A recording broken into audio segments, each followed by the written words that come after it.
नमस्कार दोस्तों, आप सभी का हार्दिक स्वागत है।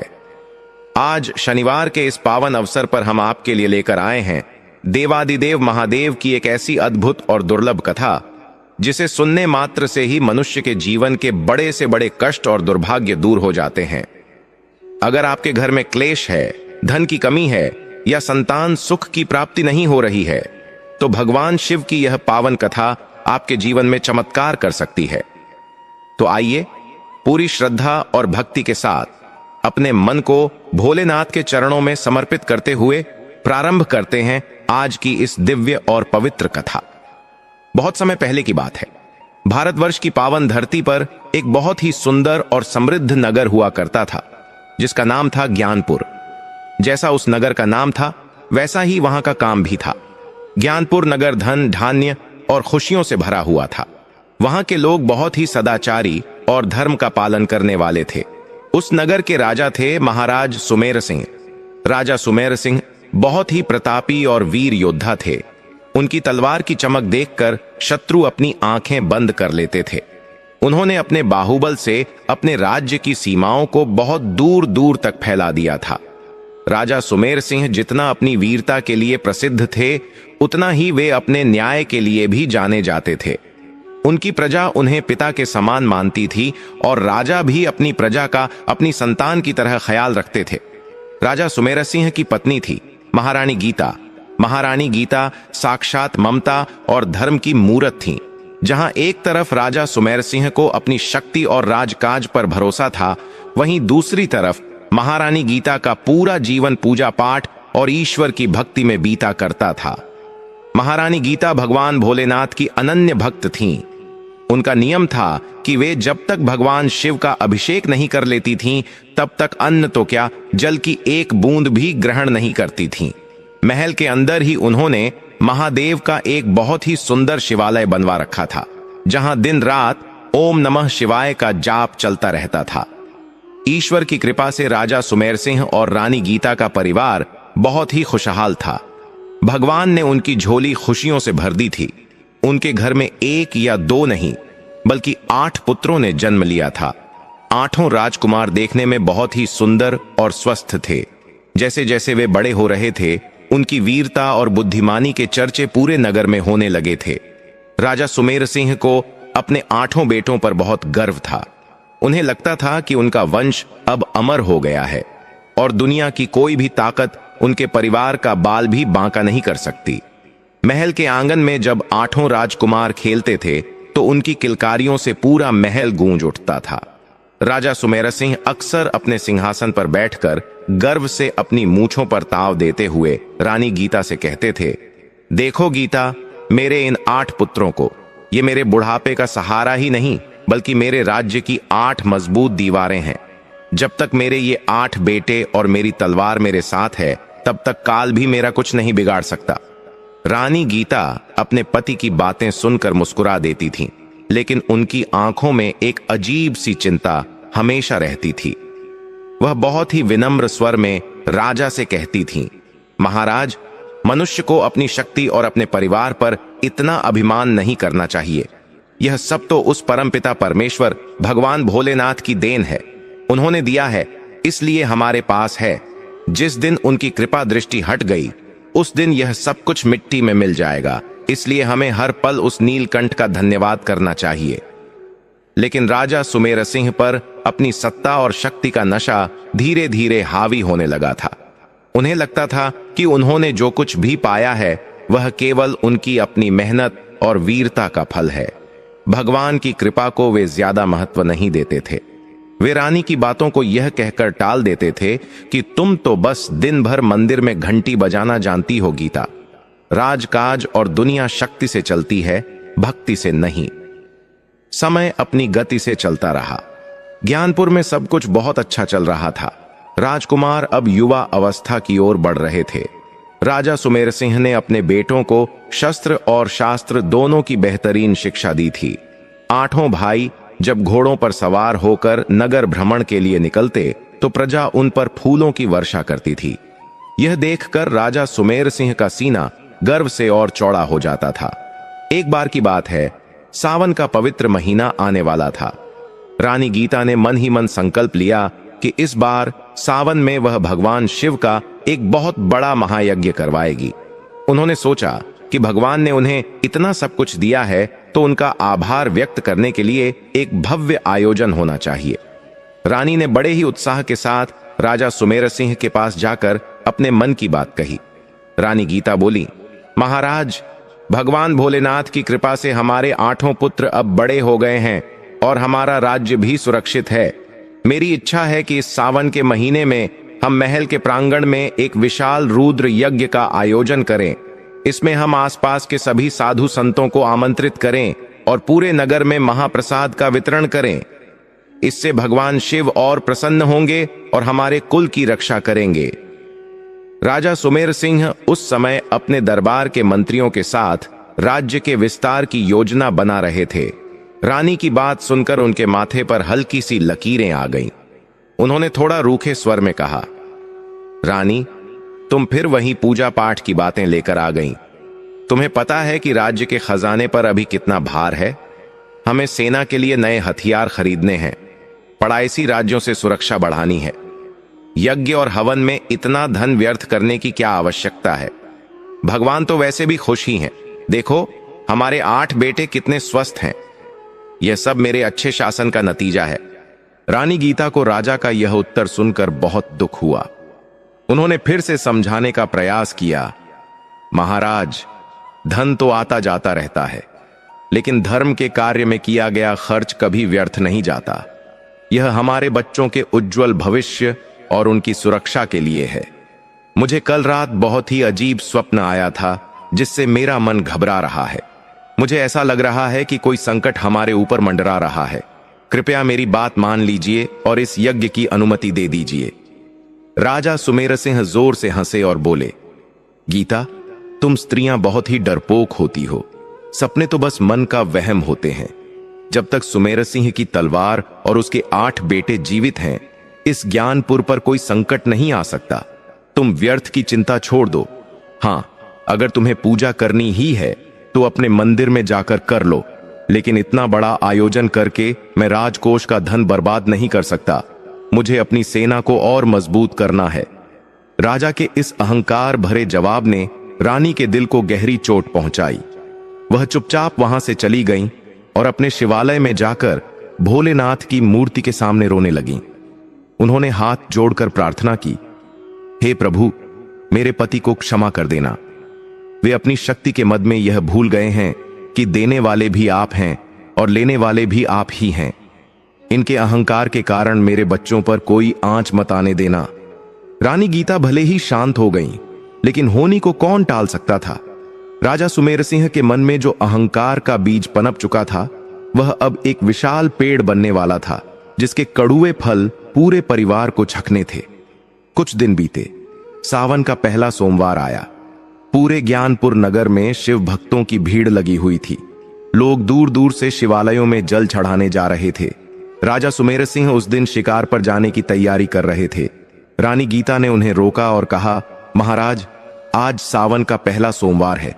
आज के दिन जीव हत्या करना घोर पाप है। आज आप शिकार पर मत जाइए, बल्कि मेरे साथ चलिए और भगवान शिव का जलाभिषेक कीजिए। राजा सुमेर सिंह ने अपना धनुष उठाते हुए कहा, रानी, क्षत्रियों का धर्म शिकार करना और युद्ध करना है। मैं राजा हूं, मैं किसी दिन या वार के बंधन में नहीं बंध सकता। आज मौसम बहुत अच्छा है और मुझे खबर मिली है कि जंगल में एक बहुत बड़ा शेर आया हुआ है। मैं उसका शिकार करके ही लौटूंगा। तुम अपना पूजा पाठ करो, मुझे मेरे काम से मत रोको। इतना कहकर राजा सुमेर सिंह अपने कुछ सैनिकों और अपने सबसे बड़े बेटे राजकुमार विजय सिंह को साथ लेकर जंगल की ओर निकल पड़े। रानी गीता का मन किसी अनहोनी की आशंका से कांप उठा। उन्होंने अपने बाकी 7 बेटों को अपने पास बुलाया और उनसे कहा कि वे आज महल से बाहर न जाएं और भगवान शिव की आराधना में उनका साथ दें। 7 बेटे अपनी मां की बहुत इज्जत करते थे, इसलिए वे मान गए। उधर जंगल में राजा सुमेर सिंह और उनका बड़ा बेटा विजय सिंह शिकार की तलाश में घने जंगल के अंदर चले गए। दोपहर हो चुकी थी, लेकिन उन्हें कोई शिकार नहीं मिला। गर्मी और उमस के कारण वे दोनों पसीने से लथपथ हो गए थे। उन्हें बहुत जोर की प्यास लगी थी। पानी की तलाश में वे जंगल में भटकने लगे। चलते चलते वे एक पुराने आश्रम के पास पहुंचे। वह आश्रम बहुत ही शांत और पवित्र लग रहा था। वहां एक बूढ़े साधु महात्मा भगवान शिव की तपस्या में लीन बैठे थे। आश्रम के पास ही एक छोटा सा तालाब था जिसमें निर्मल जल भरा हुआ था। राजा सुमेर सिंह और राजकुमार विजय सिंह ने वहां जाकर अपनी प्यास बुझाई। पानी पीने के बाद राजा की नजर वहां तपस्या कर रहे साधु पर पड़ी। साधु महाराज के सामने एक शिवलिंग स्थापित था जिस पर वे बेलपत्र और जंगली फूल चढ़ा रहे थे। राजा सुमेर सिंह को न जाने क्या सूझी। वे अपने बेटे के साथ उन साधु के पास गए। राजा के मन में शिकार न मिलने का गुस्सा पहले से ही था। उन्होंने साधु को प्रणाम करने की बजाय एक बहुत ही निंदनीय कार्य करने का विचार किया जो उनके और उनके कुल के विनाश का कारण बनने वाला था। राजा सुमेर सिंह ने अपने बेटे विजय सिंह से कहा, देखो पुत्र, ये साधु महात्मा यहां बैठकर क्या कर रहे हैं?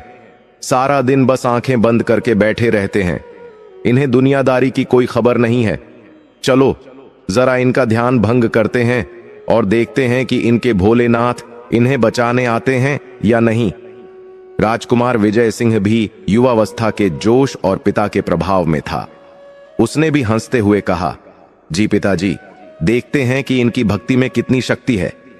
यह सोचकर राजा सुमेर सिंह अपने घोड़े से नीचे उतरे। वे जूतों सहित ही उस पवित्र स्थान पर चले गए जहां साधु महाराज तपस्या कर रहे थे। साधु महाराज अपनी भक्ति में इतने लीन थे कि उन्हें राजा के आने का पता ही नहीं चला। राजा ने देखा कि साधु के पास एक कमंडल रखा है और शिवलिंग पर चढ़ाने के लिए कुछ फूल रखे हैं। राजा ने अपने पैर की ठोकर से वह कमंडल लुढ़का दिया और शिवलिंग पर छड़े हुए फूलों को अपने जूतों से कुचल दिया। इतना ही नहीं, राजा ने जोर से आवाज लगाई, ए पाखंडी साधु, आंखें खोल। देख, तेरे सामने ज्ञानपुर का राजा सुमेर सिंह खड़ा है। तू यहां बैठकर क्या ढोंग कर रहा है? राजा की भारी आवाज और सामान गिरने की आवाज सुनकर साधु महाराज की समाधि टूटी। उन्होंने धीरे से अपनी आंखें खोली। उन्होंने देखा कि उनके सामने राजा सुमेर सिंह खड़े हैं और उनके आराध्य भगवान शिव का अपमान किया गया है। पूजा की सामग्री बिखरी पड़ी है और शिवलिंग का निरादर हुआ है। साधु महाराज की आंखों में क्रोध नहीं बल्कि एक गहरा दुख दिखाई दिया।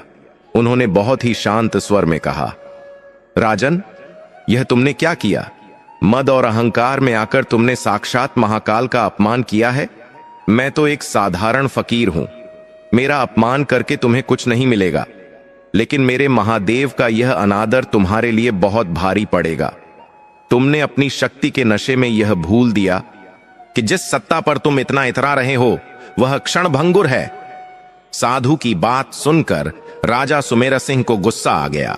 उन्होंने अपनी तलवार निकाल ली और साधु की गर्दन पर रखते हुए बोले, तू मुझे श्राप देगा? तू मुझे डराएगा? जानता है मैं कौन हूं? मैं वो हूं जिसके इशारे पर मौत भी रास्ता बदल लेती है। तेरे महादेव अगर इतने ही शक्तिशाली हैं तो कहो उन्हें कि अभी आकर मेरा सामना करें। साधु महाराज ने राजा की तलवार की परवाह किए बिना अपनी आंखें बंद कर लीं और बोले, राजन, विनाश काले विपरीत बुद्धि। जब मनुष्य का विनाश निकट आता है तो सबसे पहले उसका विवेक मर जाता है। जा, मैं तुझे कुछ नहीं कहता, लेकिन याद रखना, आज तुमने जिस शिव का अपमान किया है उसी शिव का तांडव अब तुम्हारे जीवन में शुरू होगा। तूने मेरे 8 पहर की तपस्या भंग की है और शिव का अपमान किया है। जा, आज से ठीक 8वें दिन तक तुझे अपनी इस गलती का परिणाम मिल जाएगा। राजा सुमेर सिंह ने जोर से ठहाका लगाया और कहा, 8 दिन? मैं 100 साल तक जीने वाला हूं। तेरे बड़बड़ाने से मेरा कुछ नहीं बिगड़ने वाला। यह कहकर राजा ने वहां थूक दिया और अपने बेटे के साथ वापस घोड़े पर सवार होकर महल की ओर चल दिया। लेकिन राजा यह नहीं जानता था कि उसने अपने ही हाथों से अपने खुशहाल जीवन में आग लगा ली है। जंगल से बाहर निकलते निकलते ही प्रकृति के इशारे बदलने लगे थे। अचानक आसमान में काले बादल घिर आए, तेज आंधी चलने लगी, पक्षी अजीब तरह से चिल्लाने लगे। ऐसा लग रहा था जैसे साक्षात प्रकृति राजा के इस पाप पर रो रही हो या उसे चेतावनी दे रही हो। महल लौटते समय राजकुमार विजय सिंह के घोड़े का पैर अचानक एक गड्ढे में फंस गया। घोड़ा जोर से हिनहिनाया और गिर पड़ा। राजकुमार विजय सिंह घोड़े से नीचे जा गिरे। उनके सिर पर एक गहरी चोट लगी और खून बहने लगा। राजा सुमेर सिंह घबरा गए। उन्होंने तुरंत अपने सैनिकों की मदद से राजकुमार को उठाया। यह तो बस शुरुआत थी। राजा को लगा कि यह एक साधारण दुर्घटना है, लेकिन यह उस भयानक तूफान की पहली आहट थी जो उनके पूरे परिवार को निगलने के लिए आ रहा था। घायल राजकुमार को लेकर राजा तेजी से महल की ओर भागे। जब वे महल पहुंचे तो देखा कि रानी गीता पूजा की थाली हाथ में लिए मुख्य द्वार पर खड़ी उनका इंतजार कर रही थीं। रानी ने जैसे ही अपने बेटे को खून से लथपथ देखा, उनके हाथ से पूजा की थाली छूटकर जमीन पर गिर पड़ी। शगुन अपशगुन में बदल गया। रानी चीख पड़ी, मेरे बेटे को क्या हुआ? राजा सुमेर सिंह ने बात को संभालते हुए कहा, कुछ नहीं रानी, बस घोड़े से गिर गया है, मामूली चोट है, वैद्य जी को बुलवाओ। लेकिन राजा के मन के किसी कोने में उस साधु की कही हुई बात गूंजने लगी थी, आज से ठीक 8वें दिन तक तुझे परिणाम मिल जाएगा। वैद्य जी आए और उन्होंने राजकुमार का उपचार शुरू किया, लेकिन राजकुमार विजय सिंह की हालत सुधरने की बजाय बिगड़ती ही जा रही थी। उन्हें तेज बुखार चढ़ गया था और वे बेहोशी में अजीब अजीब बातें बड़बड़ा रहे थे। महर्षि और विद्वान वैद्य भी हैरान थे कि एक मामूली चोट से इतना तेज बुखार और शरीर नीला क्यों पड़ रहा है। रानी गीता अपने बेटे के सिरहाने बैठी लगातार शिव मंत्र का जाप कर रही थी। रात गहरी होती जा रही थी और महल में सन्नाटा पसरा हुआ था, लेकिन यह सन्नाटा किसी बड़े तूफान से पहले की शांति जैसा था। महल के उस विशाल कक्ष में मृत्यु जैसा सन्नाटा छाया हुआ था। केवल रानी गीता के सिसकने और मंत्रों के बुदबुदाने की आवाज आ रही थी। राजवैद्य, जो ज्ञानपुर के सबसे अनुभवी चिकित्सक माने जाते थे, उनके माथे पर भी पसीने की बूंदें चमक रही थीं। उन्होंने राजकुमार विजय सिंह की नाड़ी को बार बार टटोला, लेकिन हर पल उनकी धड़कन धीमी होती जा रही थी। राजा सुमेर सिंह एक कोने में खड़े होकर यह सब देख रहे थे। उनकी आंखों में डर तो था, लेकिन उनका अहंकार अभी भी उन्हें यह स्वीकार करने से रोक रहा था कि यह सब उनके पापों का फल है। आधी रात बीत चुकी थी। अचानक राजकुमार विजय सिंह का शरीर जोर से अकड़ने लगा। उनका पूरा शरीर, जो सोने जैसा दमकता था, अब पूरी तरह से नीला पड़ चुका था, जैसे किसी जहरीले नाग ने डस लिया हो। रानी गीता ने घबराकर चिल्लाया, वैद्य जी, देखिए, मेरे पुत्र को क्या हो रहा है? कुछ कीजिए, मेरे बेटे को बचा लीजिए। वैद्य जी ने अपनी पोटली से एक बहुत ही दुर्लभ जड़ी बूटी का रस निकालकर राजकुमार के मुंह में डाला, लेकिन होनी को तो कुछ और ही मंजूर था। वह दवा गले के नीचे उतर ही नहीं पाई। राजकुमार विजय सिंह ने एक जोर की हिचकी ली। उनकी आंखें पथरा गईं और गर्दन एक तरफ लुढ़क गई। कक्ष में खड़े सभी लोगों की सांसें थम गईं। वैद्य जी ने धीरे से राजकुमार का हाथ छोड़ दिया और सिर झुकाकर पीछे हट गए। उन्होंने भारी मन से कहा, महाराज, महारानी, अनर्थ हो गया। राजकुमार अब हमारे बीच नहीं रहे। लगता है कोई बहुत ही भयानक काल दोष था जिस पर मेरी कोई औषधि काम नहीं कर पाई। यह सुनते ही रानी गीता पछाड़ खाकर जमीन पर गिर पड़ी। उनकी करुण चीख से पूरा राजमहल दहल उठा। मेरा बेटा, मेरा विजय, नहीं, यह नहीं हो सकता। अभी तो वह सुबह हंसते खेलते घर से निकला था। रानी का विलाप देखकर पत्थर दिल भी पिघल जाए। राजा सुमेर सिंह तो जैसे बुत बन गए थे। उन्हें अपनी आंखों पर विश्वास ही नहीं हो रहा था कि उनका सबसे बड़ा बेटा, उनका उत्तराधिकारी, अब इस दुनिया में नहीं है। तभी राजा के कानों में उस साधु की आवाज फिर से गूंजी, आज से ठीक 8वें दिन तक तुझे परिणाम मिल जाएगा। राजा का दिल जोर से धड़का। क्या यह उसी श्राप का असर है? लेकिन अगले ही पल उन्होंने अपने मन को झटका, नहीं, यह सिर्फ एक संयोग है।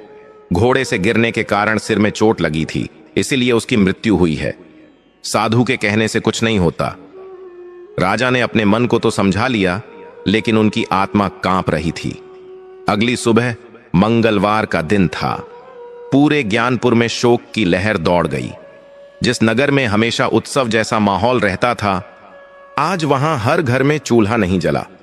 प्रजा अपने प्रिय राजकुमार की मृत्यु से स्तब्ध थी। राजा सुमेर सिंह के बाकी 7 बेटे अपने बड़े भाई के शव के पास बैठे रो रहे थे। राजा को समझ नहीं आ रहा था कि वह अपने बाकी बेटों को कैसे दिलासा दें। राजकुमार विजय सिंह की अंतिम यात्रा की तैयारी शुरू हुई। राजा सुमेर सिंह ने कांपते हाथों से अपने जवान बेटे की अर्थी को कंधा दिया। पिता के कंधे पर जवान बेटे का शव दुनिया में इससे भारी बोझ और कुछ नहीं होता। श्मशान घाट पर जब चिता को अग्नि दी गई तो राजा सुमेर सिंह की आंखों से आंसू नहीं, अंगारे बरस रहे थे। उन्हें बार बार लग रहा था कि प्रकृति उनसे बदला ले रही है। अंतिम संस्कार के बाद पूरा राज परिवार भारी कदमों से महल वापस लौटा। महल का माहौल बहुत ही गमगीन था। रानी गीता की हालत बहुत खराब थी। उन्होंने जल तक त्याग दिया था। वह बस भगवान शिव की मूर्ति के सामने लेटी हुई थीं। राजा सुमेर सिंह अपने कक्ष में बैठे थे। वे बहुत ही उदास और चिड़चिड़े हो गए थे। अभी शाम ही हुई थी कि महल के दूसरे हिस्से से एक और बुरी खबर आई। राजा का दूसरा बेटा राजकुमार अजय सिंह, जो अपने बड़े भाई की मृत्यु से बहुत गहरे सदमे में था, अचानक बेहोश होकर गिर पड़ा। दासियां भागते हुए राजा के पास आईं। महाराज, अनर्थ हो गया। राजकुमार अजय सिंह को अचानक उल्टियां होने लगी हैं और उनका शरीर भी बुखार से तप रहा है। राजा सुमेर सिंह नंगे पैर ही अपने बेटे के कक्ष की ओर दौड़े। वहां जाकर देखा तो वही दृश्य था जो कल रात विजय सिंह के साथ था। अजय सिंह का शरीर भी नीला पड़ने लगा था और वह सांस लेने के लिए तड़प रहा था। राजा ने उसे अपनी गोद में उठाया और झकझोरते हुए कहा, बेटा अजय, आंखें खोलो, तुम्हें कुछ नहीं होगा। मैं अभी वैद्यों को बुलाता हूं। लेकिन इस बार तो वैद्यों के आने का समय भी नहीं मिला। राजा की गोद में ही राजकुमार अजय सिंह ने तड़प तड़प कर दम तोड़ दिया। एक ही दिन में 24 घंटे के भीतर राजा सुमेर सिंह के 2 जवान बेटे काल के गाल में समा गए। अब तो महल में कोहराम मच गया। रानी गीता, जो पहले ही अधमरी सी थीं, दूसरे बेटे की मौत की खबर सुनकर सुध बुद्ध खो बैठीं। वह पागलों की तरह हंसने और रोने लगीं। पूरा राज परिवार दहशत में आ गया। मंत्रियों और दरबारियों को समझ नहीं आ रहा था कि यह कौन सी महामारी है जो केवल राजकुमारों को अपना शिकार बना रही है। उस रात राजा सुमेर सिंह को नींद नहीं आई। वे अपने कक्ष में पागलों की तरह इधर उधर टहल रहे थे। बाहर आसमान में बिजली कड़क रही थी। राजा के मन में भय का समुद्र उमड़ रहा था। 2 बेटे, मेरे 2 बेटे चले गए। वह साधु, कहीं वह सच तो नहीं कह रहा था?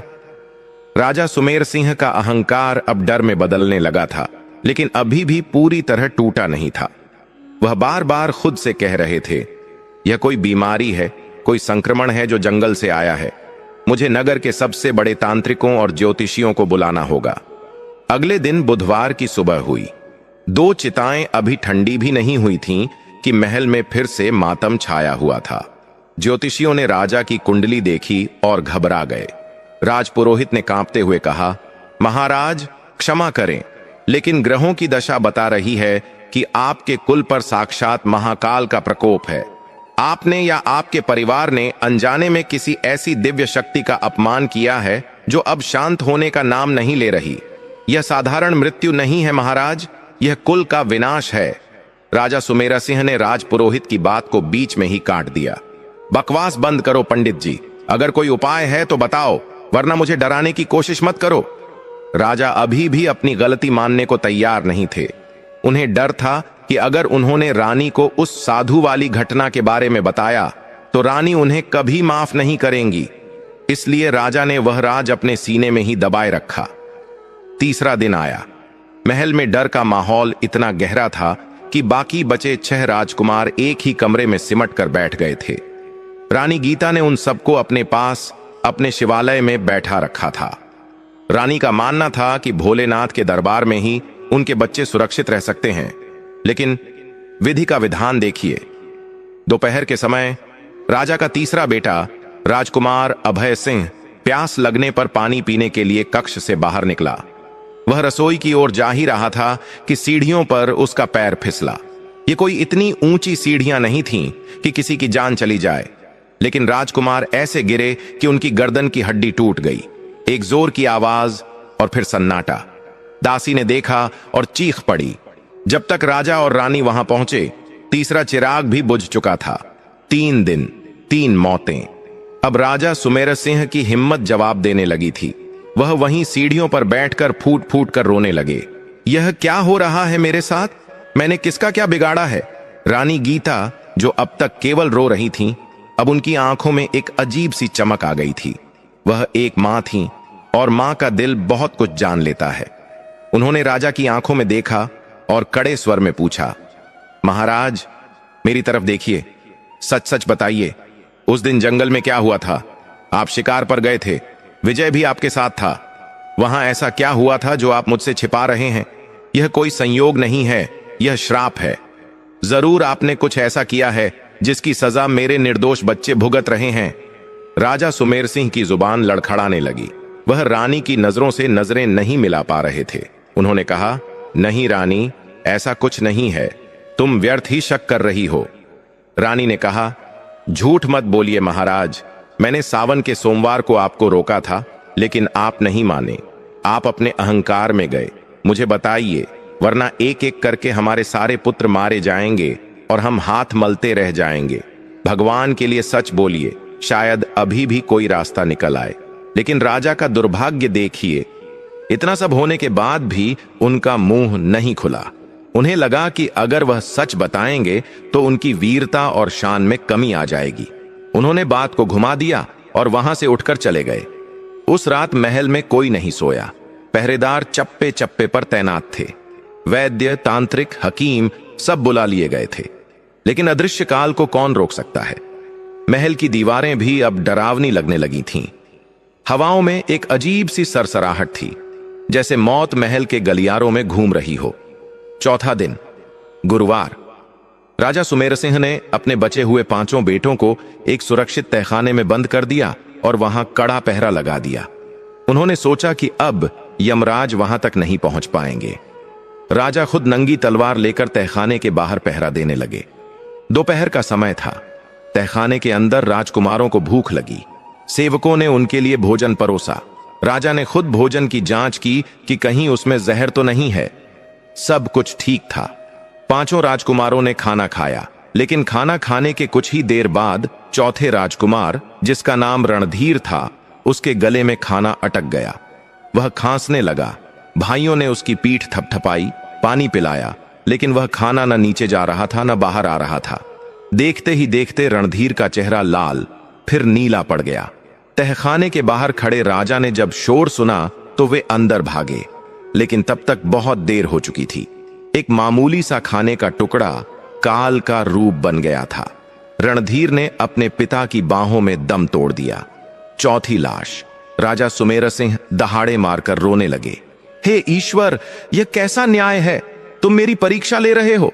मेरे बच्चों को क्यों मार रहे हो? मेरी जान ले लो, लेकिन मेरे बच्चों को छोड़ दो। राजा का विलाप सुनकर पत्थर भी रो पड़े। अब राजा का धैर्य पूरी तरह टूट चुका था। 4 बेटे जा चुके थे, 4 अभी बचे थे और दिन अभी बाकी थे। साधु का श्राप, 8वें दिन तक तुझे परिणाम मिल जाएगा। अब राजा के कानों में हथौड़े की तरह बज रहा था। उन्हें एहसास होने लगा था कि उनकी तलवार, उनकी सेना, उनका धन और उनका अहंकार, सब कुछ उस साधु के श्राप के सामने बौना है।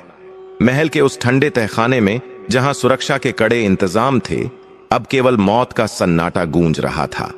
राजा सुमेर सिंह अपने चौथे बेटे रणधीर के मृत शरीर को छाती से लगाकर पत्थर की मूरत बने बैठे थे। उनकी आंखों से आंसू सूख चुके थे, लेकिन उनके अंदर एक ज्वालामुखी धधक रहा था। 4 दिन और 4 जवान बेटों की अर्थियां। यह दुख किसी साधारण मनुष्य के बस की बात नहीं थी।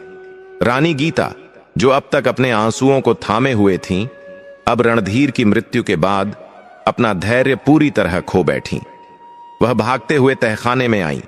अपने बेटे का शव देखकर उन्होंने कोई विलाप नहीं किया, बल्कि उनकी आंखों में एक ऐसी आग थी जो राजा सुमेर सिंह को जलाकर राख कर देने वाली थी। वह सीधे राजा के पास गईं और उनके कंधों को पकड़कर जोर से झकझोर दिया। रानी गीता ने कड़े और कांपते हुए स्वर में कहा, महाराज, अब बस बहुत हो गया, अब और नहीं। आप अभी इसी वक्त मुझे बताएंगे कि उस दिन जंगल में क्या हुआ था। ये कोई बीमारी नहीं है, ये कोई संयोग नहीं है, ये मेरे कुल का नाश हो रहा है और इसकी जड़ आप हैं। आज आपको मेरी कसम है, महादेव की कसम है, सच बताइए, वरना मैं अभी अपने प्राण त्याग दूंगी। राजा सुमेर सिंह ने धीरे से अपनी लाल आंखें ऊपर उठाईं। उन्होंने देखा कि उनकी धर्मपत्नी, जो हमेशा उनके सामने सिर झुकाकर बात करती थी, आज एक शेरनी की तरह खड़ी है। राजा का अहंकार, जो 4 मौतों के बाद चकनाचूर हो चुका था, अब पूरी तरह से पिघल गया। उनके होंठ कांपने लगे। भारी मन और रुंधे गले से आखिर राजा का पाप जुबान पर आ ही गया। राजा ने रोते हुए कहा, हां रानी, मुझसे पाप हुआ है, बहुत बड़ा पाप हुआ है। उस दिन जंगल में मुझे शिकार नहीं मिला था। प्यास और गुस्से में मेरा विवेक मर गया था। वहां एक बूढ़ा साधु शिव की तपस्या कर रहा था। मैंने अपने अहंकार में आकर उस साधु का अपमान किया। मैंने जूतों सहित शिवजी के पास जाकर उस साधु का कमंडल लुढ़का दिया और पूजा को नष्ट कर दिया। उस साधु ने मुझे श्राप दिया था कि 8वें दिन तक मुझे मेरे कर्मों का फल मिल जाएगा। राजा की बात सुनते ही रानी गीता के पैरों तले जमीन खिसक गई। वह सन्न रह गई। उन्हें विश्वास नहीं हो रहा था कि उनके पति, जो एक राजा हैं, वह इतना नीच कर्म कर सकते हैं। रानी ने अपने माथे पर हाथ मारा और फूट फूट कर रोने लगी। हे नाथ, यह आपने क्या अनर्थ कर दिया।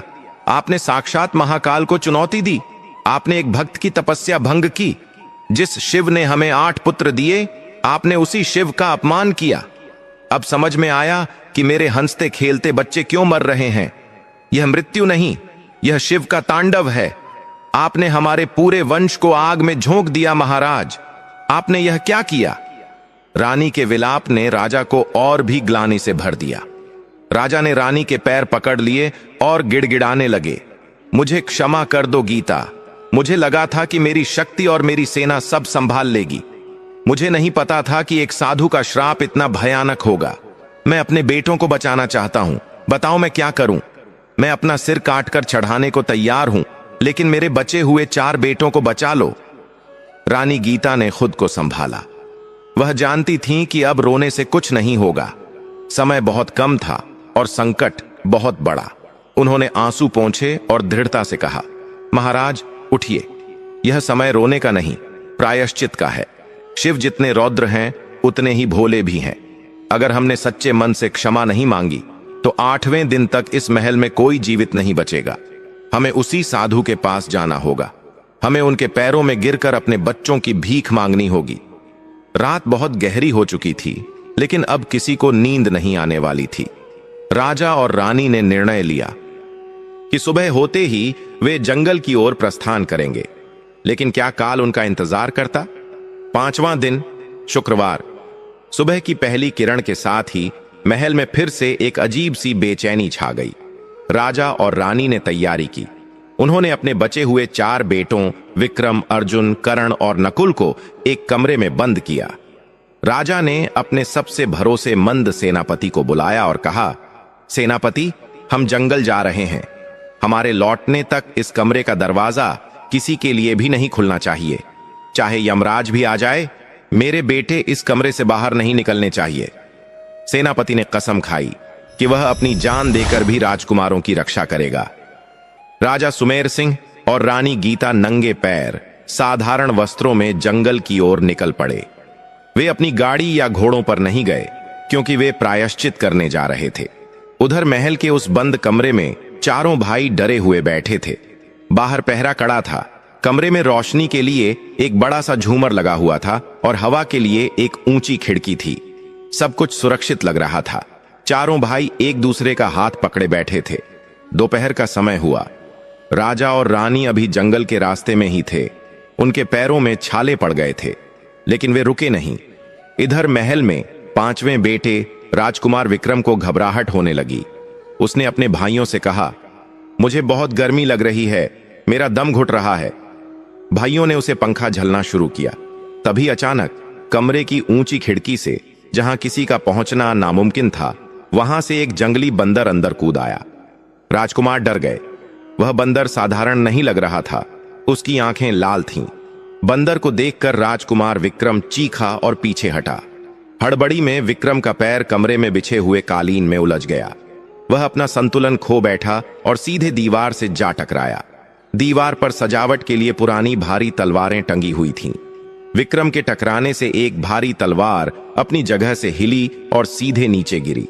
विधि का विधान इतना सटीक था कि वह तलवार सीधे राजकुमार विक्रम की गर्दन पर आ गिरी। एक पल में बिना किसी युद्ध के, बिना किसी दुश्मन के, राजकुमार विक्रम का सिर धड़ से अलग हो गया। खून का फव्वारा फूट पड़ा। बाकी तीनों भाई अर्जुन, कर्ण और नकुल डर के मारे चीख पड़े। उनकी चीखें सुनकर बाहर खड़े सेनापति ने दरवाजा तोड़ा। अंदर का दृश्य देखकर सेनापति के भी होश उड़ गए। पांचवां राजकुमार विक्रम अपनी ही महल की तलवार से कटकर मर चुका था। बंदर खिड़की से वापस गायब हो चुका था। महल में फिर से हाहाकार मच गया। उधर जंगल में चलते चलते अचानक रानी गीता को एक जोरदार झटका लगा और वह गिर पड़ी। उनकी छाती में तेज दर्द उठा। राजा ने उन्हें संभाला। क्या हुआ गीता? रानी ने रोते हुए आसमान की तरफ देखा और कहा, महाराज, देर हो गई। मेरा पांचवा बेटा भी चला गया। मुझे महसूस हो रहा है मेरी कोख उजड़ गई है महाराज। राजा सुमेर सिंह वहीं रास्ते की धूल में बैठ गए। 5 दिन 5 बेटे, अब केवल 3 बेटे बचे थे, अर्जुन, कर्ण और नकुल। और अभी 3 दिन बाकी थे, शनिवार, रविवार और सोमवार। 8वां दिन। राजा ने आसमान की तरफ देखकर चिल्लाया, भोलेनाथ, इतनी कड़ी सजा! मैंने पाप किया था, मुझे मार देते। मेरे मासूम बच्चों को क्यों मार रहे हो? लेकिन जंगल के सन्नाटे ने कोई जवाब नहीं दिया। रानी गीता ने राजा का हाथ पकड़ा और खींचा। चलिए महाराज, अगर आप यहां रुक गए तो बाकी 3 भी नहीं बचेंगे। हमें उस साधु को ढूंढना ही होगा। अब चाहे प्राण रहें या जाएं, हम उनके चरणों में गिरकर ही दम लेंगे। वे दोनों फिर से चलने लगे, भूखे प्यासे, दुख से टूटे हुए माता पिता। उनके पैरों से खून बह रहा था, लेकिन वे रुक नहीं रहे थे। जंगल घना होता जा रहा था। कांटों और झाड़ियों को पार करते हुए वे उस स्थान की तलाश कर रहे थे जहां राजा ने वह पाप किया था। शाम होते होते वे उसी पुराने आश्रम के पास पहुंच गए। राजा का दिल जोर जोर से धड़कने लगा। यह वही जगह थी, वही तालाब, वही पुराना बरगद का पेड़, लेकिन वहां कोई नहीं था। आश्रम खाली पड़ा था, धुनी बुझी हुई थी, शिवलिंग पर सूखे पत्ते गिरे हुए थे। वह साधु महाराज वहां नहीं थे। राजा सुमेर सिंह पागलों की तरह इधर उधर भागने लगे। महात्मा, हे महात्मा, कहां हैं आप? सामने आइए, मुझे माफ कर दीजिए, मेरे बच्चों को बख्श दीजिए। राजा की आवाज जंगल में गूंज रही थी, लेकिन जवाब में सिर्फ हवाओं की साएं साएं सुनाई दे रही थी। रानी गीता शिवलिंग के पास गईं। उन्होंने देखा कि शिवलिंग पर अभी भी वही अपमान के निशान थे जो राजा ने छोड़े थे। रानी ने अपनी साड़ी के पल्लू से शिवलिंग को साफ किया और वहीं सिर पटक पटक कर रोने लगी। हे महादेव, मेरे पति के अपराध को क्षमा कर दो। हमें वह रास्ता दिखाओ जिससे हम उस साधु को ढूंढ सकें। तभी अचानक जंगल के अंधेरे में उन्हें एक धीमी सी रोशनी दिखाई दी। एक बहुत ही कमजोर और बूढ़ी आदिवासी महिला लकड़ियां चुनती हुई वहां आई। उसने राजा और रानी को वहां रोते हुए देखा। भीलनी ने अपनी टूटी फूटी आवाज में पूछा, अरे बटोही, तुम लोग कौन हो और इस बीहड़ जंगल में, इस शापित आश्रम में क्या कर रहे हो? राजा सुमेर सिंह तुरंत उस भीलनी के पास गए और हाथ जोड़कर बोले, मां, हम बहुत बड़े पापी हैं। हम उन साधु महाराज को ढूंढ रहे हैं जो यहां तपस्या करते थे। क्या तुम जानती हो वे कहां गए हैं? भीलनी ने राजा को ध्यान से देखा और बोली, अच्छा, तो तुम वही अहंकारी राजा हो। वह साधु बाबा तो 3 दिन पहले ही यहां से चले गए। उन्होंने कहा था कि अब यहां पाप की गंध आती है, इसलिए वे यहां तपस्या नहीं करेंगे। राजा ने घबराकर पूछा, वे कहां गए हैं मां? मुझे बताओ, मेरे प्राण संकट में है। भीलनी ने उंगली उठाकर उत्तर दिशा की ओर इशारा किया। वे यहां से बहुत दूर महाकाल वन की ओर गए हैं। वहां एक बहुत गहरी गुफा है, वे वहीं जाकर अपनी समाधि लगाएंगे। लेकिन वहां जाना आसान नहीं है राजा। वहां का रास्ता मौत का रास्ता है। राजा ने रानी की तरफ देखा। रानी की आंखों में दृढ़ निश्चय था। रानी बोली, मौत तो हमारे पीछे वैसे भी खड़ी है महाराज। अब चाहे रास्ता कैसा भी हो, हमें जाना ही होगा। राजा ने भीलनी के पैर छुए और बोले, धन्यवाद मां। अब या तो मैं उन साधु को मना कर लौटूंगा या फिर मेरी लाश ही वापस आएगी। रात हो चुकी थी। 5वां बेटा मर चुका था। 3 बेटे महल में मौत के साए में थे और राजा रानी अब उस खतरनाक महाकाल वन की ओर बढ़ने वाले थे जहां कदम कदम पर खतरा था। 6ठा दिन आने वाला था, शनिवार। और शनिवार तो वैसे भी न्याय के देवता और संकटों का दिन माना जाता है। क्या राजा समय रहते उस गुफा तक पहुंच पाएंगे, या शनिवार का सूरज छठे बेटे की मौत का पैगाम लेकर आएगा? अंधेरी रात और घना जंगल। महाकाल वन का वह रास्ता इतना डरावना था कि वहां दिन में भी सूरज की रोशनी जमीन को नहीं छू पाती थी। चारों तरफ सूखे पत्ते, कंटीली झाड़ियां और जंगली जानवरों की डरावनी आवाजें गूंज रही थीं। लेकिन राजा सुमेर सिंह और रानी गीता को न तो अंधेरे का डर था और न ही जंगली जानवरों का। उन्हें तो बस उस अदृश्य काल का डर था जो उनके पीछे पीछे चल रहा था। उनके पैरों से खून बह रहा था, कपड़े फट चुके थे, शरीर थककर चूर हो चुका था, लेकिन एक माता पिता की ममता उन्हें रुकने नहीं दे रही थी। शनिवार का दिन शुरू हो चुका था। यह वह छठा दिन था जो राजा के छठे बेटे के लिए भारी पड़ने वाला था। राजा और रानी मन ही मन भगवान भोलेनाथ से प्रार्थना कर रहे थे कि हे प्रभु, आज के दिन की अनहोनी को टाल देना। वे गिरते पड़ते उत्तर दिशा की ओर बढ़े जा रहे थे। उधर महल के उस बंद कमरे में बचे हुए तीनों राजकुमार अर्जुन, कर्ण और नकुल एक कोने में दुबक कर बैठे थे। बाहर सेना का कड़ा पहरा था, लेकिन मौत को कौन सी दीवार रोक पाई है। दोपहर का समय हुआ। बाहर आसमान में काले बादल घिर आए और जोर जोर से बिजली कड़कने लगी। बादलों की गड़गड़ाहट इतनी तेज थी कि महल की दीवारें हिलने लगीं। कमरे के अंदर बैठे छठे राजकुमार अर्जुन को अचानक बहुत जोर की प्यास लगी। उसने पास रखे पानी के घड़े से पानी पीने के लिए हाथ बढ़ाया, लेकिन वह यह नहीं देख पाया कि घड़े के पीछे अंधेरे में एक काला नाग कुंडली मारे बैठा था। जैसे ही अर्जुन ने हाथ बढ़ाया, नाग ने फुफकारते हुए उसे डस लिया। अर्जुन की चीख निकल गई, भैया सांप सांप। बाकी दोनों भाई कर्ण और नकुल डर के मारे पीछे हट गए। नाग वहां से गायब हो गया जैसे वह आया ही नहीं था। अर्जुन का शरीर जहर से नीला पड़ने लगा। बाहर खड़े सैनिकों ने दरवाजा तोड़ा, लेकिन तब तक अर्जुन के प्राण पखेरु उड़ चुके थे। शनिवार की दोपहर होते होते राजा का छठा बेटा भी काल के गाल में समा गया। जंगल में चल रहे राजा सुमेर सिंह को अचानक एक जोर का झटका लगा। उनका दिल जोर से बैठा जा रहा था। उन्होंने रानी की तरफ देखा। रानी की आंखों से आंसुओं की धार बह निकली। उन्हें बताने की जरूरत नहीं थी। माता पिता का दिल समझ गया था कि उन्होंने अपना एक और बेटा खो दिया है। राजा सुमेर सिंह वहीं घुटनों के बल बैठ गए और आसमान की तरफ देखकर चिल्लाए, हे महाकाल, बस करो, मेरी परीक्षा मत लो। मेरा अहंकार टूट चुका है। मैं हार गया प्रभु, मैं हार गया। मेरे बाकी बच्चों को बख्श दो। रानी गीता ने राजा को सहारा देकर उठाया और बोली, महाराज हिम्मत मत हारिए। अभी दो बेटे जीवित हैं, कर्ण और नकुल। अगर हम आज शाम तक उन साधु महाराज तक पहुंच गए तो शायद हम उन्हें बचा पाएं। चलिए उठिए। दोनों ने फिर से चलना शुरू किया। शाम होते होते वे एक बेहद डरावनी गुफा के सामने पहुंचे। गुफा के बाहर बड़े बड़े पत्थरों पर ओम नमः शिवाय लिखा हुआ था। गुफा के अंदर से एक दिव्य रोशनी आ रही थी। राजा और रानी समझ गए कि वे सही जगह पहुंच गए हैं। वे लड़खड़ाते हुए गुफा के अंदर गए। अंदर का दृश्य अद्भुत था। वही साधु महाराज जिनका राजा ने अपमान किया था, वे एक बाघ की खाल पर बैठे गहरी समाधि में लीन थे। उनके चारों ओर एक तेज आभा मंडल चमक रहा था। राजा सुमेर सिंह दौड़कर साधु के चरणों में गिर पड़े और फूट फूट कर रोने लगे। महाराज, मुझे माफ कर दीजिए। मैं वही पापी सुमेर सिंह हूं। मैंने अज्ञानता और अहंकार में आकर आपका और महादेव का अपमान किया था।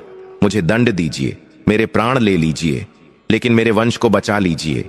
मेरे 6 पुत्र मर चुके हैं, केवल 2 बचे हैं। दया कीजिए महाराज, दया कीजिए। लेकिन साधु महाराज समाधि में थे। उन्होंने आंखें नहीं खोली। राजा और रानी दोनों उनके चरणों में सिर पटक पटक कर रोते रहे। समय बीतता जा रहा था। शनिवार की रात गहरी हो रही थी और इधर 7वें दिन की आहट शुरू हो चुकी थी। रविवार लगने वाला था। जैसे ही आधी रात बीती और रविवार का दिन लगा, महल में फिर से मातम छा गया। 7वां राजकुमार कर्ण, जो अपने 6 भाइयों की मौत देख चुका था, उसका दिल इतना कमजोर हो गया था कि वह डर के मारे ही मर गया। उसे न किसी सांप ने काटा, न कोई बीमारी हुई। बस भाई की मौत के डर से उसकी धड़कन रुक गई। जंगल में बैठे राजा को फिर से वही आभास हुआ। 7वां बेटा भी गया। अब केवल एक बचा था, नकुल, सबसे छोटा, सबसे लाडला नकुल। और कल 8वां दिन था, सोमवार। साधु का श्राप था कि 8वें दिन तक सब खत्म हो जाएगा, यानी कल तक नकुल की मृत्यु निश्चित थी और उसके साथ ही राजा का पूरा वंश समाप्त होने वाला था। राजा सुमेर सिंह अब रो नहीं रहे थे, वे पत्थर हो चुके थे। उन्होंने साधु के पैरों को कसकर पकड़ लिया था। रानी गीता ने देखा कि अब याचना करने से काम नहीं चलेगा। उन्होंने एक कठोर निर्णय लिया। रानी ने पास पड़ा एक नुकीला पत्थर उठाया और साधु के सामने खड़ी हो गईं। रानी ने जोर से कहा, हे तपस्वी, अगर आपकी तपस्या सच्ची है और अगर मेरा पतिव्रता धर्म सच्चा है तो आपको अपनी आंखें खोलनी होंगी। आपने एक गलती की सजा मेरे 7 बेटों की जान लेकर दी है। अब बस एक बेटा बचा है। अगर आज आपने मेरी पुकार नहीं सुनी तो मैं इसी पत्थर से अपना सिर फोड़कर आपके सामने अपने प्राण त्याग दूंगी। फिर दुनिया कहेगी कि एक साधु की वजह से एक मां की हत्या हुई। रानी की आवाज में इतना दर्द और इतनी शक्ति थी कि साधु महाराज की समाधि टूट गई। उन्होंने धीरे धीरे अपनी आंखें खोली। उनकी आंखों में अब क्रोध नहीं था, बल्कि करुणा थी। उन्होंने अपने सामने राजा और रानी की दुर्दशा देखी। राजा, जो कभी सोने के मुकुट पहनता था, आज धूल में सना हुआ था। रानी, जो रेशम पहनती थी, आज भिखारिन जैसी लग रही थी। साधु महाराज ने गंभीर स्वर में कहा, राजन, उठो। तुम्हारा अहंकार अब तुम्हारे आंसुओं में धुल चुका है। मनुष्य जब शक्ति के नशे में चूर होता है तो वह भूल जाता है कि उससे भी बड़ी एक शक्ति है जो इस ब्रह्मांड को चलाती है। तुमने शिव का अपमान किया था, इसलिए शिव ने तुम्हारा सब कुछ छीन लिया। राजा ने हाथ जोड़कर कहा, मैं अपनी भूल स्वीकार करता हूं आर्शिवर। मुझे मेरे कर्मों की सजा मिल गई। मेरे 7 फूल मुरझा गए। अब बस एक आखिरी कली बची है। मेरे नकुल को बचा लीजिए। मुझे और कुछ नहीं चाहिए। मैं अपना राजपाट छोड़ने को तैयार हूं। साधु महाराज ने अपनी आंखें बंद की और ध्यान लगाया। कुछ देर बाद वे बोले, राजन, विधि का विधान बहुत कठोर होता है। जो जा चुके हैं वे वापस नहीं आते। लेकिन साधु एक पल के लिए रुके। राजा और रानी की सांसें अटक गईं। लेकिन महादेव बहुत दयालु हैं। आज शनिवार का दिन बीता है और कल 8वां दिन है। तुमने सच्चे मन से पश्चाताप किया है। शिव पुराण में कहा गया है कि जो व्यक्ति शनिवार के दिन भगवान रुद्र की शरण में जाता है और अपने पापों का प्रायश्चित करता है, महाकाल उसकी रक्षा स्वयं करते हैं। तुम दोनों ने पुत्र वियोग में जो तड़प सही है, वही तुम्हारा सबसे बड़ा प्रायश्चित है। साधु ने अपने कमंडल से, वही कमंडल जिसे राजा ने लात मारी थी, उससे थोड़ा जल अपनी हथेली में लिया। उन्होंने आंखें बंद करके महामृत्युंजय मंत्र का जाप किया। गुफा AUM त्र्यंबकम यजामहे के स्वर से गूंज उठी। फिर साधु ने वह अभिमंत्रित जल राजा और रानी के ऊपर छिड़क दिया। साधु ने कहा, राजन, जाओ, तुरंत अपने महल लौट जाओ। कल 8वां दिन है। कल सुबह होने से पहले अपने घर के आंगन में मिट्टी का एक शिवलिंग बनाना और पूरे विधि विधान से बेलपत्र और धतूरा चढ़ाकर उनका अभिषेक करना। महादेव की कृपा हुई तो तुम्हारा वंश बच जाएगा। राजा ने कहा, लेकिन महाराज, मेरे 7 बेटे। साधु ने बीच में ही टोकते हुए कहा, ईश्वर पर भरोसा रखो राजन। जो अहंकार ने छीना है उसे भक्ति वापस ला सकती है। जाओ, विलंब मत करो। राजा और रानी ने साधु के चरण स्पर्श किए और वहां से दौड़ पड़े। अब उनके शरीर में थकान नहीं थी, बल्कि एक नई आशा थी। वे रात भर जंगल में भागते रहे। उनके पैर लहूलुहान हो गए, लेकिन वे रुके नहीं। सोमवार की सुबह होने ही वाली थी जब वे महल पहुंचे। महल में सन्नाटा था। नकुल अभी जीवित था, लेकिन वह बहुत बीमार पड़ चुका था। उसे तेज बुखार था और वह अंतिम सांसें ले रहा था। राजा ने आते ही नकुल को नहीं देखा, बल्कि सीधे आंगन में गए। राजा और रानी ने मिलकर मिट्टी खोदी और अपने हाथों से एक शिवलिंग बनाया। उन्होंने वही किया जो साधु ने बताया था। राजा सुमेर सिंह, जिसने कभी पूजा नहीं की थी, आज बच्चों की तरह रोते हुए महादेव का अभिषेक कर रहा था।